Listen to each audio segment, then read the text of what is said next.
Om Swastiastu, Om Swastiastu. Semeton, iNews Bali kini hadir dalam konsep Bincang Krama iNews Bali, di mana pada hari ini kita akan membahas tema yang berkaitan dengan masih dalam situasi politik yang ada di Provinsi Bali.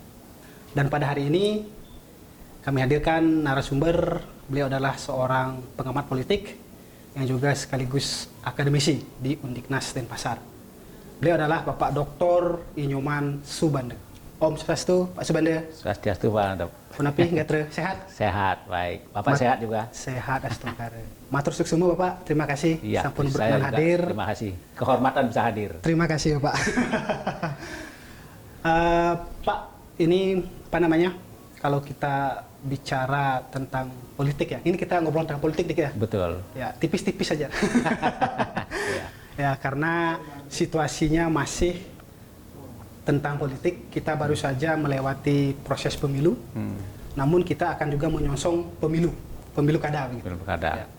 Kemarin MK sudah mengeluarkan putusan bahwa menolak semua gugatan dari 01 dan 03. Yaitu artinya 02 atau Prabowo Gibran sah sebagai pemenang Pilpres 2024.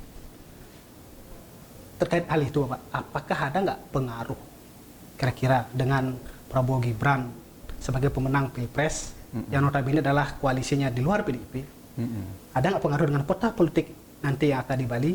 Yang sebagaimana kita ketahui, di Bali ini pilegnya dimenang oleh PDIP, petahananya juga dari PDIP. Iya. Ya. Ada Pak kira-kira pengaruh dengan peta politik? Baik, jadi sebelum saya jawab ya, saya juga kaget Pak. Saya sebelumnya diwawancarai wartawan. Saya juga pernah membuat statement gitu di satu forum bahwa saya tidak memperkirakan bahwa Prabowo Gibran akan menang sampai 60% itu. Betul. Sama dengan orang-orang lain, pengamat lain itu, bahwa kemungkinan Ganjar masih menang gitu. Saya juga begitu. Malah dari partai politik, khususnya dari tokoh-tokoh PDIP, ada yang menaruh angka tinggi sekali lagi. 95% kemenangan Ganjar di sini, kan gitu. Dan tapi saya sudah pesimis kalau sampai 90% sih rasanya enggak. Tapi kalau menang Ganjar, iya, tapi mepet, pikir saya gitu. Nah ternyata tidak. Hasilnya memang hitung-hitungannya sampai dengan 60% itu menangan Prabowo Gibran itu gitu. Jadi pengaruh kepada perkiraan ya, orang-orang yang memperkirakan gitu. Di taruhan juga ada banyak taruhan juga berpengaruh gitu. Kemudian tokoh-tokoh partai politik juga kaget gitu. Betul. Nah, tidak terkecuali partai-partai politik yang mengusung. Jadi saya meyakini betul PDI pasti kaget. Betul. Yang menang juga kaget, nggak sampai nyangka gitu. Saya kebetulan sempat ngobrol-ngobrol sama teman-teman yang dari partai politik, baik dari PDI, Golkar segala macam, kaget kok mereka. Ya dari yang pihak yang menang ya, yang mengusung Prabowo Gibran juga bilang kaget, kita tidak nyangka juga sampai 60%.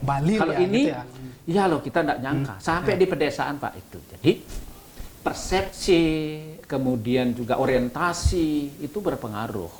Nah akhirnya apa? Cara psikologis orang-orang partai dan psikologis masyarakat juga berubah. Pengaruhnya apa dong? Yang berubah itu satu, kalau dulu itu ada semacam anekdot gitu ya Pak ya, atau guyonan segala macam. PDI nggak mungkin kalah deh di Bali gitu. Dan membuat partai PDIP ini juga percaya diri betul gitu ya. Malah ada teman yang saya dengar sandal jepit pun dipasangkan kalau diusung oleh PDI kalau di Bali pasti menang kan gitu. Jadi ada optimisme dan itu masuk akal karena dari tradisi sebelumnya itu selalu menang dan mendominasi di pemilihan legislatif. Jadi masuk akal dan apa ya, kita bisa terima lah semacam itu gitu. Dan istilahnya nggak salah lah. Betul. Gitu ya. Betul. Nah, gitu juga dari partai yang lain itu selain PDIP. Itu malah pikir rasanya pesimis sekarang. Kalau jangan satu incumbent, kedua masih jadi penguasa di Bali. Di legislatif masih kuat, rasanya berat deh. Terkecuali memang kita punya amunisi yang luar biasa kuatnya gitu. Nah ini yang sudah berubah. Jadi berubahnya adalah satu adalah PDIP sendiri mungkin tidak sepercaya diri yang sebelumnya lagi. Hah? Itu saya bisa dapatkan dari statement orang. Nggak gampang sekarang lagi, dan tidak gampang juga walaupun incumbent gitu ya. Kita menyebut misalnya Pak Koster kan incumbent juga belum aman-aman benar gitu. Karena efek pilpres. Betul itu, dan artinya kan bisa berubah juga, ternyata begini loh keadaan masyarakat gitu. Nah, termasuk juga partai lain yang anggaplah bukan PDIP juga mulai percaya diri lagi. Kalau dulu mungkin begitu. Sekarang percaya diri lagi. Tidak ada yang tidak mungkin kalau kita berkoalisi. Betul, apalagi nanti didukung oleh penguasa. Itu mungkin kita menang masih ada. Jadi percaya diri, dan kemudian yang satu sisi masih ada percaya dirinya, sudah mulai berpikir ini akan menjadi seru sebenarnya. Paling tidak atmosfernya mulai hidup gitu ya. Kalau dulu rasanya pesimis sekali deh, paling ada calon dan orang hanya berpikir dulu hanya calon tunggal dan bisa kotak kosong lawannya begitu. Kalau sekarang semestinya kalau partai politik itu jeli, kemudian juga kita bisa melihat tokoh-tokoh kita yang cukup banyak ini di Bali, mestinya tidak hanya satu calon, dan itu kuat-kuat semua gitu. Kita harus percaya bahwa tokoh-tokoh Bali, baik yang jadi pengusaha, jadi pejabat publik, kemudian ada akademisi, ada juga profesional, itu banyak kok yang bisa menjadi calon pemimpin Bali. Sehingga kalau ini bisa dilihat potensinya, kapabilitasnya ini, bisa jadi pertarungannya besar dan kita punya ada harapan kita mendapatkan pemimpin yang baik gitu ya. Bapak melihat efek pilpres kemarin ini dalam teori politik ini apa Pak yang menyebabkan kenapa persepsi survei pun, kan lembaga survei pun juga kemarin menempatkan 03 pasti menang, Bali kandang banteng. Apa kalau dalam teori politik ini apa Pak yang Bapak kenapa berbelok arah gitu Pak, kemenangan itu Pak gitu Pak? Saya beberapa kali diwawancara juga sama ya pertanyaannya ini. Saya menarik juga ini. Tapi ternyata saya punya jawaban itu bukan karena jadi yang saya punya sendiri gitu. Dari berbagai kajian yang kita coba lihat, mengevaluasi itu baik yang dilakukan oleh partai politik, akademisi, termasuk lembaga-lembaga survei, saya coba mereview itu. Apa sih yang menyebabkan kok bisa seperti ini hasil dalam pilpres, terutama pilpres itu? Ya ternyata ada banyak faktor. Yang pertama itu Prabowo sendiri itu mempunyai segmen pasar, mempunyai konstituen yang masih kuat. Dia pendukungnya cukup banyak kok gitu. Di Bali ya? Di Bali juga, di Indonesia termasuk juga Bali. Nah kemudian kedua didukung oleh partai politik yang gerak. Gerak juga partai politik, artinya kan mereka ini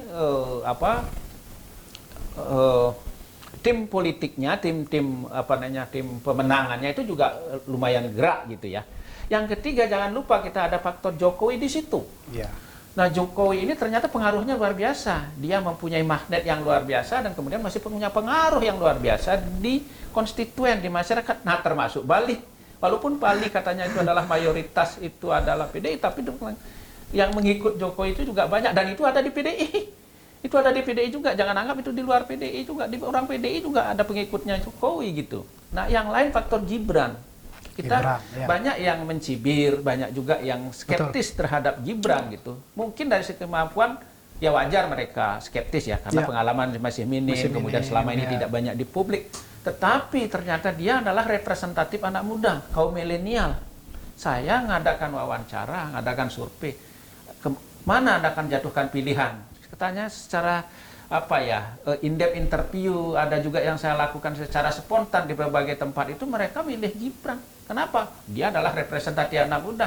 Masa depan saya titip dong sama yang generasi saya. Betul. Artinya apa? Mereka juga mempunyai segmen pasar. Jadi faktor Gibran, faktor Jokowi, faktor kemudian Prabowo dan tim suksesnya ini berpengaruh besar terhadap kemenangannya Prabowo Gibran itu. Artinya kader PDIP juga banyak yang dukung ikut Pak Jokowi dan dukung 02 ada juga Pak, begini. Dan kenapa sih Ganjar kalah? Kan gitu sekarang. Nah, faktor Ganjar kalah juga ada faktornya. Kemudian ada faktornya. Statement Ganjar terhadap kemarin penolakan Israel, tim sepak bola Israel untuk berkompetisi di era Piala Dunia kemarin itu juga membekas di kalangan generasi muda, khususnya itu adalah di penggemar sepak bola berpengaruh. Nah itu bisa dilihat dari mana dong indikatornya? Ada kok statement-statement netizen itu. Bapak dulu menggagalkan impian saya untuk bisa melihat Piala Dunia, saya gagalkan juga impian Bapak jadi presiden. Itu banyak yang statement-statement itu yang mirip-mirip. Artinya faktor Ganjar tidak disukai atau menurun elektabilitasnya juga karena faktor Ganjar itu sendiri. Plus juga ada beberapa statement dari Pak Ganjar ini yang itu tidak membuat simpati di masyarakat. Itu ada, dan itu tidak perlu saya katakan, orang sudah berlebar di media sosial kok. Itu dari situ kita representatif. Betul. Cerminan masyarakat gitu. Artinya menarik tadi sengatan penolakan Piala Dunia. Betul, itu cukup menyengat. Kira-kira berdampak juga nggak? Kan waktu itu yang gencar melakukan penolakan ada 2 tokoh sebenarnya kan, dari Bali dan juga Jawa Tengah. Ya. Jawa Tengah sudah maju dalam pentas politik, kena sengatan. Kira-kira dari Bali berdampak? Betul, sangat berpengaruh juga. Saya lihat sekarang ini kan di akhir-akhir ini kita juga ditunjukkan oleh fenomena baru, di mana di beberapa momen, di beberapa pertemuan itu Pak Koster itu menyampaikan minta maaf karena kemarin posisi sulit beliau itu, sehingga menyebabkan apa kata netizen itu banyak beragam, ada juga yang masih membuli juga, ada juga di situ malah skeptis gitu ya. Jadi tidak bukan berarti tidak berpengaruh, masih berpengaruh, dan itu masih membekas juga gitu sampai sekarang. Artinya bahwa apa yang menjadi impian masyarakat seperti apa itu ketika mereka malah dalam tanda kutip itu mereka sekali disakiti, sekarang memang netizen itu juga mempunyai hak juga untuk melakukan counter atau melakukan komentar terhadap fenomena itu gitu. Menarik tadi Pak Jokowi salah satu pemegang peranan kemenangan Prabowo Gibran. Artinya kader PDIP dalam tanda juga banyak yang beralih ke Prabowo Gibran. Dan itu juga artinya bahwa secara halus ada PDIP terbagi dalam dua kelompok mungkin ya. Kira-kira begitu Pak? Saya melihatnya itu, saya tidak membilang itu tokoh PDI yang ke Prabowo Gibran, tapi konstituen mereka. Konstituen itu yang di masyarakat termasuk juga di pedesaan itu bisa membedakan. Nah, satu yang bisa jadi catatan, ternyata konstituen kita masyarakatnya cerdas loh ya. Jadi dia pilih ya legislatifnya itu misalnya bisa berbeda-beda. Yang di DPRD kabupaten dia bisa partai A, bisa juga yang provinsi lain lagi, yang di pusat lain lagi. Bisa juga satu jalur karena mereka punya punya kedekatan tersendiri terhadap calon itu. Tetapi ketika milih presiden, mereka sudah walaupun mereka memilih PDI, tapi di presiden mereka milih Prabowo Gibran. Ini tidak satu atau 2 orang, ini banyak terjadi dan di banyak tempat gitu. Artinya gini, konstituen itu tidak selalu memilih di legislatifnya dia PDI, tapi kemudian secara linear dia juga akan memilih partai yang tokoh atau calon presiden yang diusung oleh PDIP. Begitu yang terjadi di Bali ini. Jadi terjawab ya kurang lebih kira-kira kenapa di Bali yang merupakan kandang banteng gitu istilahnya itu, akhirnya bantengnya sendiri akhirnya tumbang begitu ya. Kalau kita ke pilkada sekarang Pak di Bali. Pilkada Bali ya. Oke, pilpres sudah berlalu, biar ya kita ucapkan selamat kepada pemimpin baru kita nanti. Pilkada Bali ini tentu menarik untuk kita diskusikan secara tipis-tipis gitu. Sekiranya sekarang sudah muncul Pak beberapa bursa nama. Ya, ada Wayan Koster, ada Giri Praste. Saya melihat baru ada 2 nama nih yang gencar. Menurut analisis Bapak, kira-kira kedua sosok ini berpotensi majukah, berpasangankah, atau bagaimana Pak? Ada sosok lain nanti Pak yang berpotensi maju? Yang saya prihatin juga gitu ya. Kenapa sih ketika kita menyebut calon gubernur yang dimaksudkan oleh Pak Landep tadi, maksud calon gubernur kan? Calon gubernur. Kok hanya menyebut 2 nama itu? Itu yang sebetulnya kita perlu luruskan juga. Ya, artinya kan kita perlu sampaikan kepada masyarakat bahwa Bali itu punya tokoh-tokoh hebat, punya orang-orang punya kapabilitas yang mempunyai akseptabilitas yang hebat-hebat juga. Dari segi pengalaman, dari segi kompetensi, dari segi profesional itu banyak kok. Nah, kita yang harus berubah juga mudah-mudahan melalui dialog kita ini. Kita bisa paling tidak memberikan informasi lah bahwa tokoh-tokoh yang ada di Bali itu banyak sebenarnya itu. Nah, kenapa Pak Koster itu ya jadi salah satu muncul wajar karena beliau adalah incumbent dari partai yang besar, kemudian ketua DPD, jadi masuk akal. Kemudian kenapa Giri Praste? Wajar juga, beliau bupati dan selama ini disebut dengan Bupati Bares ya. Sekarang juga memberikan bantuan-bantuan beberapa daerah, tidak hanya di Bandung, di keluar daerah, sehingga masyarakat mengidolakan ini. Ketika ada bansos, ketika ada bantuan pasti menjadi idola. Jadi idola baru di masyarakat itu. Jadi masuk akal juga karena beliau juga orang politik yang cukup mampu untuk melakukan marketing politiknya. Betul. Jadi wajar itu. Tapi apakah orang-orang ini saja yang hebat dan bisa calon pemimpin? Enggak. Saya tidak menyebutnya dua orang ini. Banyak kok yang hebat-hebat sebenarnya gitu. Bukan berarti saya tidak menyebut hebat. Pak Koster tentu mempunyai mempunyai kemampuan, mempunyai kehebatan, punya pengalaman. Giri Praste juga sama. Tapi ada banyak hal. Misalnya kalau boleh nyebut ya. Sebutnya apa, Pak? Ya, misalnya Ray Mantre, kenapa tidak? Itu satu, misalnya dulu konsepnya bagus, dia akademisi juga, dia juga pengusaha, dan sekarang gelar akademiknya juga doktor, kemudian juga wali kota 2 kali, wakil pernah, dan sekarang dari kapabilitas, dari segi track record, kemampuan.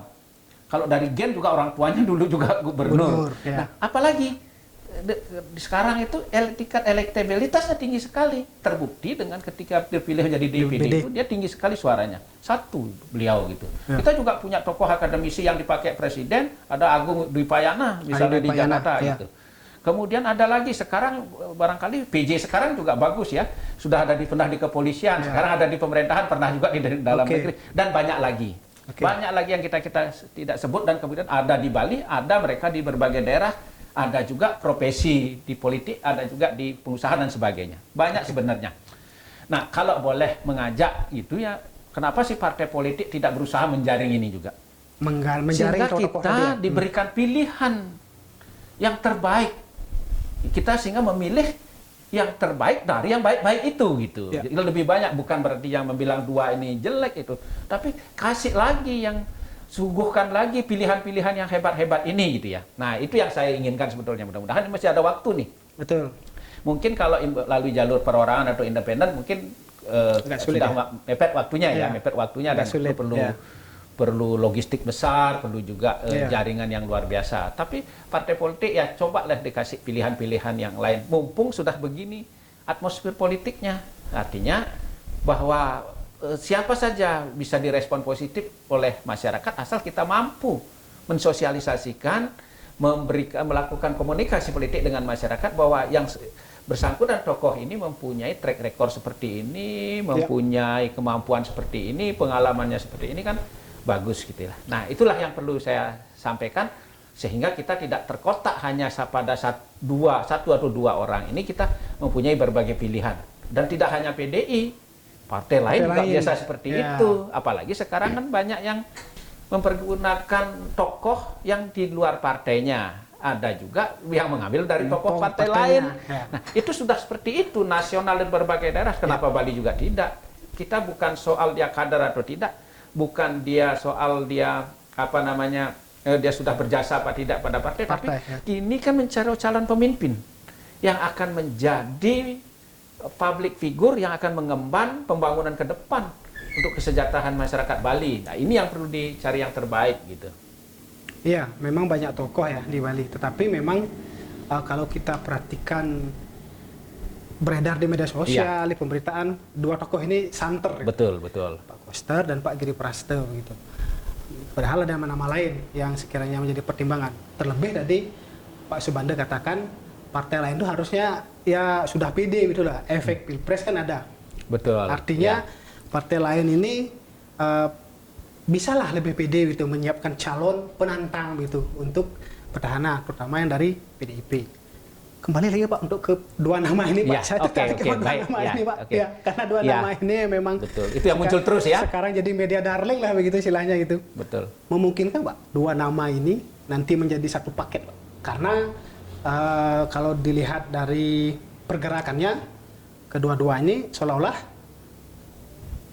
mau maju ini gitu loh. Iya. Tetapi kan PDIP itu punya tradisi begitu kan. Betul. Ya tradisi kalau misalkan keluar dari atau maju atau diusung oleh partai dari luar PDIP, kader itu dia pasti akan dikeluarkan oleh partai. Ya. Kira-kira dua tokoh ini bisa nggak memungkinkan bersatu Pak jadi pasangan gitu, jadi Koster Giri gitu istilahnya seperti yang muncul di medsos itu. Baik, saya kira saya mengikuti statement banyak orang dan juga politisi. Tidak ada yang tidak mungkin di dalam dunia politik. Kemudian yang kelihatannya berseberangan bisa menjadi satu. Bisa menjadi berseberangan. Itu sudah biasa. Itu bisa terjadi di Bali juga. Oke, ketika kita mengkerucut pada dua nama itu. Dua nama ini Saya mengambil angle gitu, dasar statement dari statement beliau-beliau semua. Paling tidak yang diucapkan oleh teman orang-orang dekatnya. Pak Koster itu beberapa kali menyatakan dia tunduk kepada aturan partai dan adalah dia kader partai yang akan tunduk kepada DPP. Betul. Sama, Giri Prasetyo juga menyatakan sama. Pertanyaannya sama gitu. Artinya, kalau benar seperti itu dan konsisten menyatakan itu, apa kata induk partai, dalam hal ini apa kata Megawati dan kawan-kawan yang DPP itu, maka itu yang akan dilakukan oleh dua tokoh ini. Kalau Mega atau orang DPP itu mengharapkan atau membuat surat rekomendasi berpaket, maka mereka akan berpaket. Tentu Koster yang paling memungkinkan jadi gubernurnya karena dia sudah pernah dan ini status masih incumbent dapat gitu. Kemungkinan bisa seperti itu. Tapi satu sisi saya lihat dari gerakan selama ini, kemudian kita juga melihat fenomena di lapangan hampir tidak pernah berbarengan akhir-akhir ini. Dan hampir juga semua orang pasti tahu rasanya ini sulit untuk berpaket gitu ya, karena gerakannya selalu berseberangan gitu ya. Dan yang lain adalah mereka sama-sama memposisikan itu pada posisi-posisi pingin nomor satu gitu. Kalau itu yang terjadi, bisa jadi mereka berseberangan dan berlawanan gitu. Nah, apakah mungkin? Kan itu pertanyaannya. Nah, sekarang konsisten mereka. Kalau mereka memang konsisten akan memegang perintah partai itu misalnya, dan perintah partai itu ternyata misalnya menganulir salah satu, maka mereka akan tetap tunduk gitu ya. Atau memang berpaket segala macam. Tetapi kita harus melihat juga di beberapa partai, termasuk juga PDIP yang ada di Bali, itu nyebrang itu sudah biasa juga. Sudah ada juga, artinya kadernya dicalonkan oleh partai lain. Nah, itu sudah pernah terjadi kok. Arjaya dicalonkan. Siapa yang tidak yang meragukan militansinya, kontribusinya, rasa memilikinya terhadap partai luar biasa. Tapi akhirnya juga melawan yang diusung oleh partainya. Ada juga yang lain kan gitu, dan itu saya kira biasa dalam dunia politik nampaknya, terutama di Bali. Jadi tidak tertutup kemungkinan juga kalau itu yang terjadi, ada iming-iming dari partai lain untuk meminang salah satu yang kemungkinan tidak dianulir, yang tidak diadopsi oleh partainya, bisa jadi berlawanan mereka untuk ditokohkan atau dipasangkan dengan yang lain gitu. Bisa jadi ya. Bisa jadi. Jadi saya tidak membilang ini pasti berpaket atau akan pasti berseberangan, segalanya bisa terjadi gitu ya. Benar-benar. Ya, dalam politik itu ya abadi adalah kepentingan. Betul. Ya. Sekarang siapa kepentingannya, apa kepentingannya? Ya, kawan jadi lawan, lawan jadi kawan. Betul. Oke. Menarik lagi satu, Pak. Masih tentang Pak Koster ini gitu, ya, yang dari Buleleng. Semenjak pilkada langsung di Bali dilaksanakan, itu gubernur itu yang terpilih itu selalu dari Buleleng. Ya, Pak Mangku Pastike, ya 2 periode. Kemudian yang terakhir kemarin Pak Koster juga dari Buleleng. Nah, untuk 2024, apakah bagaimana Pak kans Buleleng ini, Pak? Apakah masih itu memegang peranan, atau kira-kira karena apa, Pak? Mengapa Buleleng ini menjadi semacam daerah yang seksi untuk Bali 1 itu? Oke, baik. Ini sebenarnya juga menarik itu ya. Dari diskusi-diskusi kami di dunia akademik, termasuk juga dengan partai politik, termasuk juga informasi-informasi yang kami dapat dari tokoh-tokoh partai, ya elit-elit partai, tidak hanya sekarang. Dari dulu itu memang salah satu pertimbangannya adalah geopolitik gitu. Geopolitik gitu. Jadi Buleleng itu sekarang gini, kalau di Bali itu ada istilahnya Bali Utara, Bali Selatan, kemudian Timur dan Barat. Kalau Bali Utara itu adalah Buleleng. Buleleng itu paling tinggi, paling banyak jumlah penduduknya di antara kabupaten kota yang ada di Bali. Kedua Denpasar. Denpasar nomor 2 ya? Denpasar nomor 2, mungkin tidak tahu karena bergerak. Betul. Tiga Karangasem, kemudian juga ada Tabanan begitu. Badung sebenarnya nggak itu banyak kemarin itu. gitu ya, Badung. Jadi tapi cuman orang menganggap bahwa ini Bali Selatan itu adalah Badung, Denpasar, Gianyar itu juga termasuk dianggap Bali Selatan. Utara itu adalah Buleleng, dan Buleleng itu tadi pertimbangannya itu. Sehingga dari wacana-wacana yang berkembang kita harus memperhitungkan ini ketokohan dari jumlah penduduknya yang banyak, ya pasti Buleleng. Apa benar begitu implementasinya? Ya. Ternyata memang iya. Buktinya pertama Mangku Pastike, tapi bukan karena Mangku Pastike orang Buleleng ya. Tapi kebetulan dia mempunyai kapabilitas, mempunyai jasa terhadap Bali. Mulai dari dia jadi Kapolda, tentang sebelumnya juga tentang jasanya terhadap penangkap ya pengobom Bali itu. Dan Pak Mangku Pastike punya tokoh dan kebanggaan Buleleng. Ketika mereka diusung, Buleleng bangga. Sehingga layak putra Buleleng. Betul. Dan yang kedua, ketika kompetisinya itu sebetulnya, tapi sebelum yang kedua ini sebetulnya dari awal Puspo Yoga ingin maju berpasangan dengan Agus Suratnyana. Yang Agus Suratnyana itu dianggap representatif Buleleng. Artinya tetap diperhitungkan bahwa kalau tidak satu, dua itu harus dari penduduk yang banyak gitu. Nah, apa buktinya? Buktinya yang berikutnya juga, walaupun Agus Suratnyana tidak direkomendasi oleh DPP, tapi ternyata juga ngambil dari Buleleng. Dewa Sukrawan itu yang berpasangan dengan Puspo Yoga lawan Pak Mangku Pastike. Artinya oleh partai politik dan tokoh partai, mauan Buleleng itu diperhitungkan secara geopolitik karena jumlahnya banyak gitu. Ketika menyebut Denpasar, Badung, Gianyar itu saya kira satu rumpun itu. Betul. Dianggap sudah ini baru Bali Selatan ya. Disitu perhitungannya gitu. Benar. Pernah juga yang ke timur, Pak Gerdek pernah disebut-sebut. Benar. Gitu ya. Dari barat juga pernah, Pak Winase bukti pernah juga. Pernah juga ya, benar. pernah gitu ya. Jadi begitu juga kemarin itu Pak mantan Wakapolda yang Pak Swete juga orang Buleleng itu pernah juga berkompetisi. Iya, sama Pak Cok Suryawan itu ya. Betul. Jadi itu juga sama. Utara, Barat. Oh iya. Begitu terus hitung-hitungan politik. Dan saya pikir ini akan menjadi sangat perhitungan yang luar biasa gitu. Karena akan bisa gampang membangkitkan fanatismenya gitu. Walaupun kita sebenarnya tidak setuju ada pengkotakan ya, Buleleng, ada Badung segalanya. Betul. Kita harus menghilangkan itu. Betul. Bahwa Bali adalah Bali, kita adalah heterogen, multikultural, dan kita mencari pemimpin yang terbaik yang dari manapun itu. Gitu.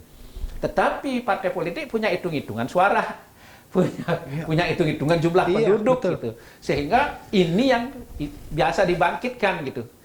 Saya kira tidak hanya di Bali, di mana-mana juga begitu. Nah, betul ya, karena pemilu pilkada itu yang milih kan masyarakat ya. Benar. Tentu partai politik, partai pengusung tentu memikirkan yang berpotensi paling banyak suaranya gitu kan. Betul. Ya, itulah kenapa jadi primanya geopolitik itu ya. Benar. Oke, menarik tentang geopolitik.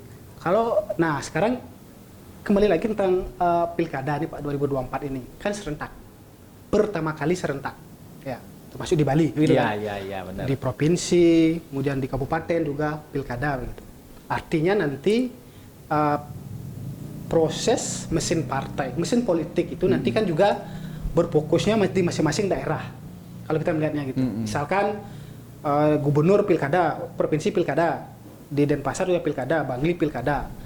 Mesin politik di Bangli, saya rasa lebih dominannya dia berfokus di Bangli gitu. Ada pengaruh nanti Pak dengan kira-kira dengan tingkatan lebih tinggi seperti ke provinsi gitu. Iya. Paham saya. Jadi memang itu agak perbedaannya dulu. Kalau dulu istilahnya sistem keroyokan karena sama. Dulu kan keroyokan, ya betul. Dan yang mengeroyok itu tidak hanya dari provinsi, kabupaten lain pun bisa ke sana. Jadi contoh saya contohkan ketika Karangasem kemarin di pilkada di Karangasem itu orang Buleleng ikut ke sana, tokoh-tokoh PDI ikut ke sana, dari Bandung, dari mana provinsi juga ikut ke sana. Begitu juga yang lainnya.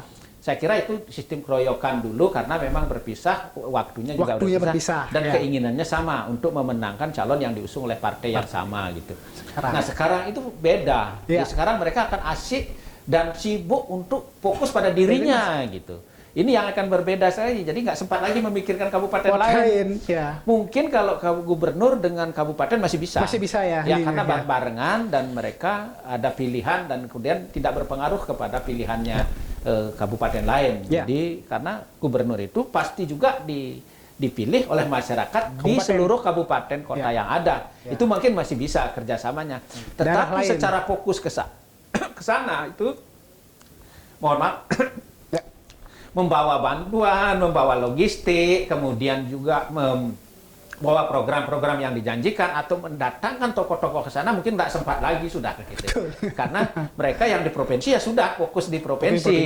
Kemudian di kabupaten juga mereka sibuk di situ gitu. Ya itu yang sedikit harus mempunyai energi dan kekuatan yang luar biasa sekarang. Karena nggak bisa minta bantuan kemana-mana lagi. Betul, gitu ya. Ya. Oke. Minum. Ya, sorry. Ya, nggak apa-apa. Saking semangat ini, karena semangat ini diskusi kita ini. Santai Pak harus jadi podcast. Iya. Ayo Pak, silakan. Iya. Makasih, Pak. Ayo.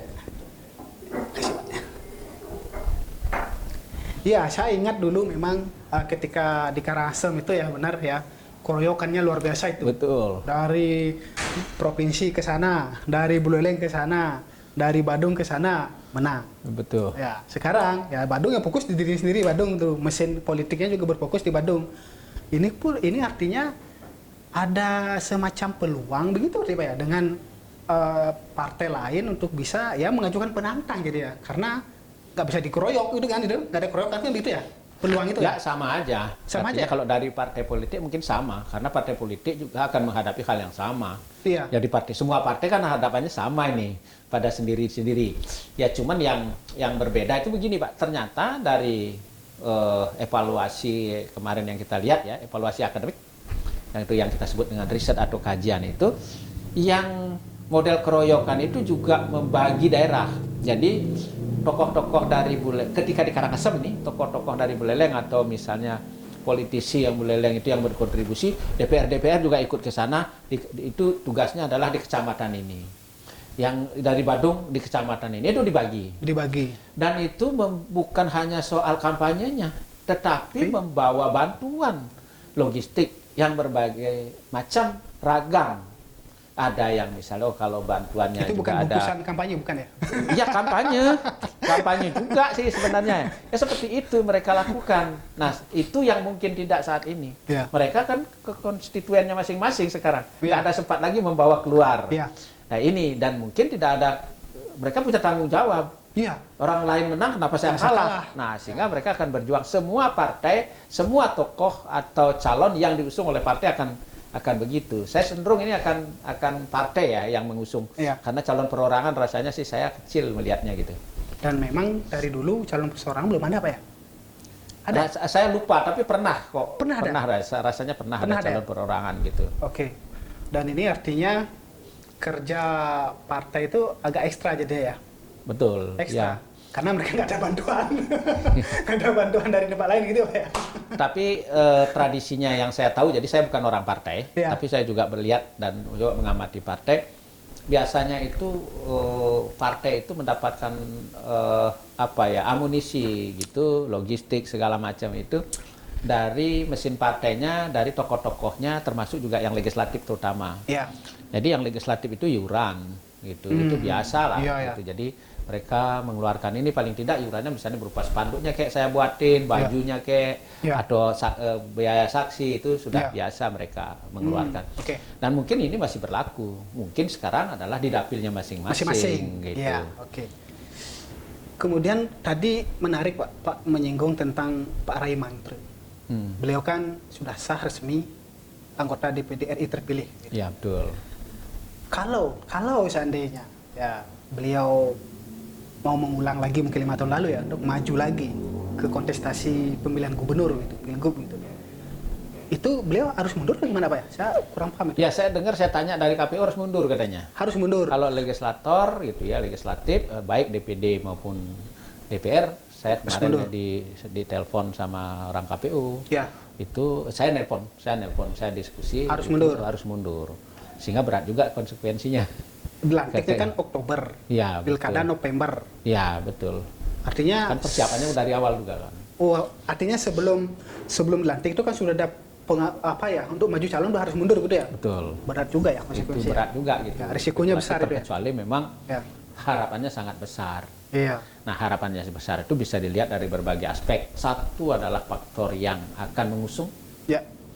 Jadi partainya kuat nggak ini? Koalisi partainya itu Ya, yang benar. mengusung. Benar. Kemudian kedua, kemungkinan logistiknya yang besar ini tidak bisa dipungkiri politik sekarang itu adalah politik satu harus kemarin itu saya akui dan saya berani menyebut itu transaksional. Transaksional itu ada di legislatif itu tinggi sekali transaksionalnya sampai di kabupaten itu di desa-desa itu kelihatan transaksionalnya. Masyarakat begitu Pak biasanya nggak ada apa ini gitu gimana. Sekarang gitu. itu kemarin itu yang kita lihat itu karena kebetulan Hari Raya Galungan dan Kuningan toh daya beli masyarakat kurang, ada biaya upacara segala macam sehingga ada paket. Kita lihat ada paket-paketnya itu adalah kalau DPR kabupatennya si A, provinsinya ini, kemudian si yang di pusat ini. Jadi ke paket, malah ada paketnya itu ada paket 500, ada paket 800 itu sudah ada terang-terangan itu ada. Lumayan mereka satu orang itu dapat 800, kemudian kali sekian keluarga dia bisa dapat lumayan untuk modal upacara untuk Galungan dan Kuningan itu gitu. Karena begini juga Pak. Saya kebetulan juga sempat bicara dengan beberapa masyarakat kenapa mereka istilahnya mengharapkan kenapa kalau nggak ada ini nggak usah dah coblos begitu ya, karena ketimbang saya tidak dapat apa-apa sama dia menjabat, minimal saya dapat sesuatu dulu, setelah itu mereka menjabat sudah ngapain dah.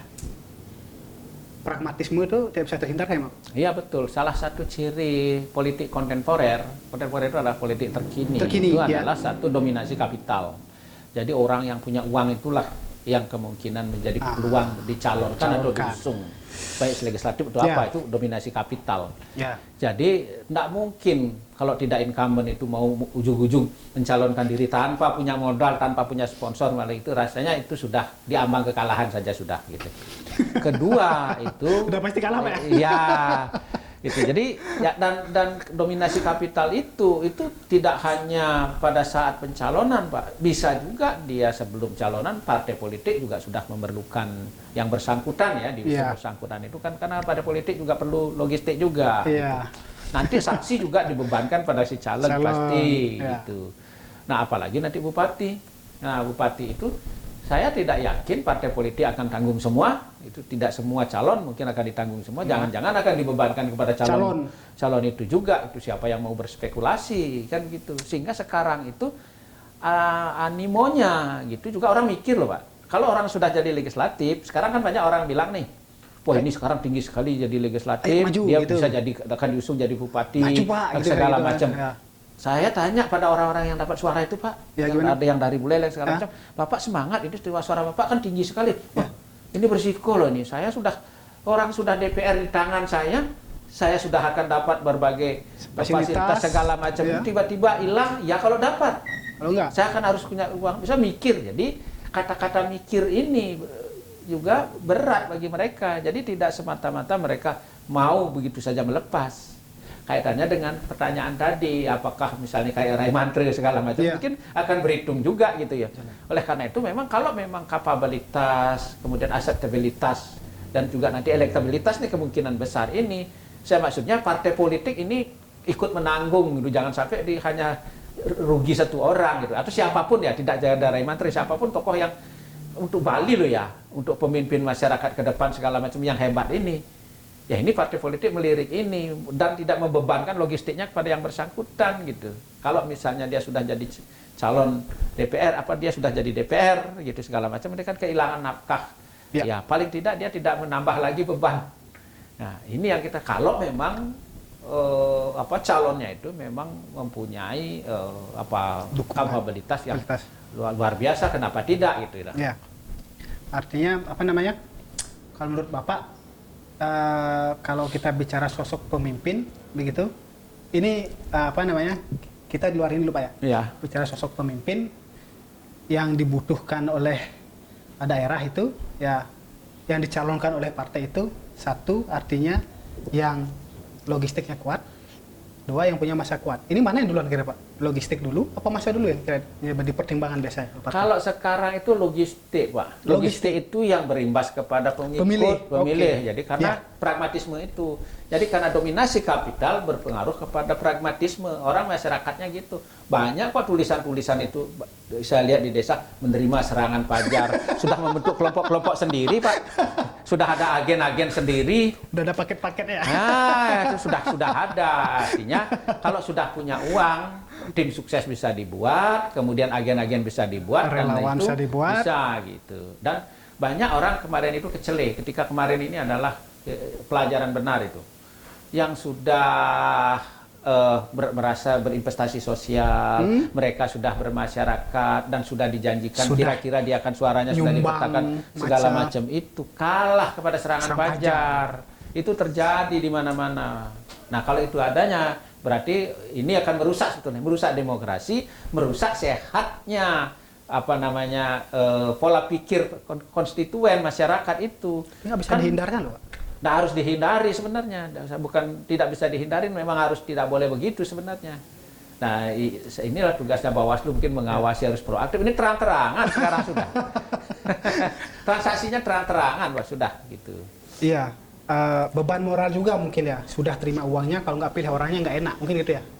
Betul. Nah, artinya dulu dia sudah ada ya gini Pak ya, ada kasus dulu dia sudah dibantu ya, bedah rumah, ada juga dibantu keluarganya tentang di kesehatan atau apa, ya. Ada juga proses mereka berinteraksi secara tradisional yang menyama beraya itu mereka lakukan. Tapi terakhir dia mohon maaf Pak ya, saya kebetulan nggak bisa memilih. Ini ada yang terus terang juga, tapi tetap nggak milih. Kebetulan ini bawa paket ini saya butuhkan, gitu. Itu dikatakan Pak. Syukur itu jujur. Dan banyak yang bilang diam-diam dia ambil itu dan pilih. Dan itu ada tanpa investasi, tanpa apa, mereka langsung bawa uang, langsung beli Pak. Beli suara sih. Ada itu. Iya. Masyarakat tahu sudah. minum Pak. Oke. Ya. Memang bukan suatu hal yang rahasia. Iya. Sudah ya rahasia umum, dibilang rahasia udah umum ya rahasia. Ya gimana lagi ya gitu. Ya. Semua sudah tahu, ya sudah. Iya. Oke. Pak, terakhir. Iya. Terakhir tadi ya. Kita tadi bicara tentang mengenai potensi peta politik di Bali, sosok yang akan maju, kemudian geopolitik. Nah, tentang masalah, Pak. Sosok pemimpin yang ideal dan masalah. Ya, di Bali ini sudah berapa kali berganti kepemimpinan lah. Dari sebelumnya pilkada yang nggak langsung, kemudian ke pilkada langsung gitu. Tapi masalahnya masih hidup. Maksudnya ada beberapa masalah yang tidak tuntas begitu. Ya, seperti kemacetan, sampah begitu. Nah, sekiranya menurut kajian Bapak atau teori politik begitu, Bali dengan potensi daerah yang seperti ini, dengan permasalahan yang seperti ini, pemimpinan seperti apa ya? Kalau kita misalkan gini Pak, suatu perusahaan, dia di sana bertahun-tahun penjualannya nggak bagus, udah pasti dia akan rekrut pemimpin yang mampu dan latar belakang sales, marketing yang mampu melakukan penetrasi pasar gitu kan, sehingga diharapkan mampu membenahi penjualan dan penjualan baik nih gitu kan. Nah kalau Bali Pak, daerah Bali dengan potensi ini, dengan masalah seperti ini, pemimpin dengan background seperti apa, yang bagaimana, ideal yang cocok. Kalau kita berangan-angan lah, pemimpin idaman itulah pemimpinnya Pak. Oke, baik Pak. Kalau banyak orang yang kriterianya itu agamais itu ya, Astabrata segala macam, gitu segala macam. Kemudian juga ada teori manajemen yang mengatakan dia mempunyai kapabilitas segala macam. Kalau saya beda. Nah, saya agak beda dikit. Yang pertama, Bali ini adalah heterogen, multikultural. Oke. Iya, berarti jiwanya itu harus memang egaliter, harus mempunyai jiwa multikultural, tidak rasialis segala macam itu. Itu pasti ya Pak ya, karena ini sudah berinteraksi dengan dunia luar, apalagi kita pariwisata. Itu harus punya visi tentang heterogenitas kita. Yang kedua, itu harus bisa menyelesaikan persoalan-persoalan sosial. Persoalan sosial itu sering masalahnya ada di perilaku masyarakat juga. Oleh karena itu maka harus tegas Pak gitu. This is strong leadership istilahnya. Apa itu? Sampah kan banyak yang karena tidak tertib, buang sampah sembarangan. Kemudian got yang tidak teratur dan sebagainya itu. Kemacetan. Itu banyak tidak hanya alam tapi juga karena perilaku masyarakat. Kalau perilaku itu memang harus law enforcement tegas sudah dari harus yang mempunyai pemikiran yang tegas ya terhadap itu dan tidak kompromi terhadap kesalahan itu kan gitu. Kemudian kedua yang mempunyai sensitivitas terhadap problematika masyarakat. Apa itu? Satu saat ini kan kependuduk kita kan tidak teratur nih kependudukan kita ini tidak teratur, kemudian juga rumah kumuh banyak segala macam dan jangan anggap Bali ini makmur saja Pak, banyak kok masyarakat kita tuh masih di bawah kemiskinan di pedesaan segala macam itu banyak realnya. Nah berarti persoalan-persoalan ini harus diselesaikan. Nah mungkin tidak harus gubernur, tapi paling tidak jangan sampai gubernur tidak bisa bersinergi atau berkolaborasi dengan pemerintah daerah khususnya di kabupaten kota. Ini harus apapun partainya hilangkan itu ketika sudah menjadi pejabat publik. Karena tidak bisa diselesaikan oleh gubernur saja. Oleh karena itu kan ada bantuan-bantuan dari gubernur yang bisa menyelesaikan persoalan-persoalan di desa adat itu. Tapi nggak bisa ujung-ujung ke sana. Pasti mempergunakan instrumen yang ada di situ. Pemerintah lokal ya kabupaten kota. Kalau ini tidak nyambung, ini berat Pak gitu. Ini dan saya sebetulnya kalau boleh mengagumi Pak ya, saya secara pribadi itu saya mengagumi kepemimpinannya Pak Mangku Pastike yang saya anggap visioner. Gitu. Dari visinya saya sudah suka. Bali Mandara dari nama kemudian bagaimana mereka menjabatkan itu bagus. Tetapi yang real yang saya lihat itu satu itu misalnya ada tentang bedah rumah itu. Bedah rumah itu hampir seluruh Bali dijalankan. Itu menyelesaikan persoalan-persoalan kemiskinan, persoalan-persoalan merespon berbagai persoalan masyarakat. Pelayanan itu tentang transportasi juga ada. Kemudian bagaimana menghidupkan ekonomi dengan permodalan itu ada gerbang sadu di pedesaan. Kemudian agar pertaniannya bagus dan kemudian di kelompok ada semantri. Kemudian kesehatan biar bagus ada rumah sakit Bali Mandara. JKBM apa namanya. Itu luar biasa Pak saya kira. Kemudian generasi muda Bali jangan sampai kalah, harus hebat ini. Orang miskin harus bisa jadi hebat pemikiran. Ada sekolah SMA Bali Mandara gratis mereka. Artinya terlepas dari berbagai kelemahan, saya tidak membilang Pak Mangku Pastike itu adalah sempurna. Tapi dari segi visi, misi dan program ini saya salut itu Pak gitu. Bukan berarti yang sekarang tidak, yang sekarang itu ada beberapa yang hebatnya juga saya lihat. Mampu Pak Koster ini ada kehebatannya mampu membawa dana pusat untuk membangun infrastruktur. Salah satunya Besakih, Shortcut, kemudian pelabuhan, kemudian PKB di Kelungkung. Saya kira ini juga perlu diapresiasi ya, terlepas dari yang lain lagi. Jadi kita harus objektif dong menilai. Itu kehebatan Pak Koster melobi ketika mereka sebelum satu jalur itu ada manfaatnya juga. Dia punya visi saya lihat gitu. Sehingga saya pikir kalau ini digabungkan gitu kan, ide kan tidak bisa berpecah. Apa keberpihakannya, ada cara program-program yang dicanangkan oleh Mangku Pastike seperti itu, kemudian kehebatan Koster untuk melobi itu, kemudian ada orang yang bisa mengimplementasikan ini atau paling tidak meramu ini menjadi lebih berat, kenapa tidak? Pak Ray Mantra dari dulu juga hebat pemikiran kita. Ada LPD itu kan sudah visioner benar itu. Sampai sekarang itu jadi tulang punggung perekonomian di tingkat adat ya, di tingkat desa. Ini juga luar biasa hebat. Artinya apa? Bahwa di antara berbagai cacian, di antara berbagai kelemahan dan potensi-potensi dicibir begitu, kita akui bahwa tokoh-tokoh kita ini sebetulnya mempunyai visi, mempunyai kelebihan untuk bisa membangun Bali gitu ya. Dan itu banyak lagi tokoh-tokoh yang kita sebenarnya belum bisa lihat gitu ya, karena tidak ada kesempatan mereka ada di situ gitu. Kesempatan tadi Pak ya. Iya. Oleh karena itu kasih kesempatan. Ya, karena itu kita harapkan partai politik memberi kesempatan gitu Pak ya. Iya, betul. Ya, artinya setiap pemimpin punya kehebatannya masing-masing. Ya, seperti Pak sebutkan tadi ya. Pak Mangku Pastike punya kehebatan visi misinya seperti Pak sebutkan tadi.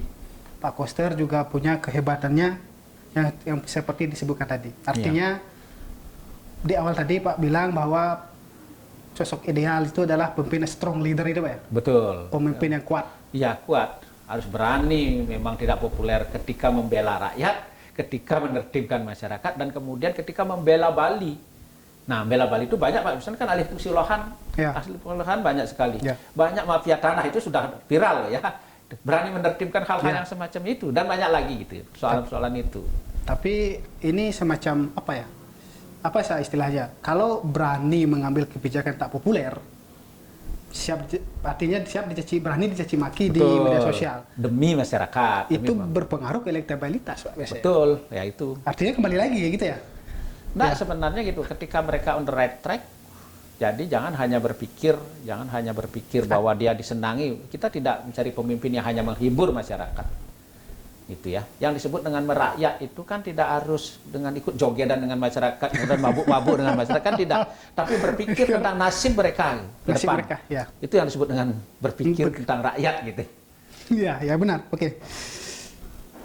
Menarik, Pak. Ya, Ya. baik, Pak. Ya. Artinya kita harapkan ya kita masyarakat Bali mendapatkan nanti sosok pemimpin strong leader itu, Pak. Betul. Siapapun itu ya, siapapun itu dari partai apapun itu, yang jelas strong leader, pemimpinan strong leader artinya nanti yang berpihak dan berpikir tentang nasib rakyat. Ya, benar. Terima kasih Pak Ya, Subanda terima kasih atas kembali, waktunya ya. telah berkenan hadir di Bincang Keramu iNews Bali. Sampai bertemu kembali di Bincang Keramu di episode selanjutnya ya. Dan semoga pembicaraan kita pada hari ini ya bisa menjadi referensi informasi untuk masyarakat. Kita akhiri dengan Prama Santi. Om Om Santi Santi, Santi Santi Om.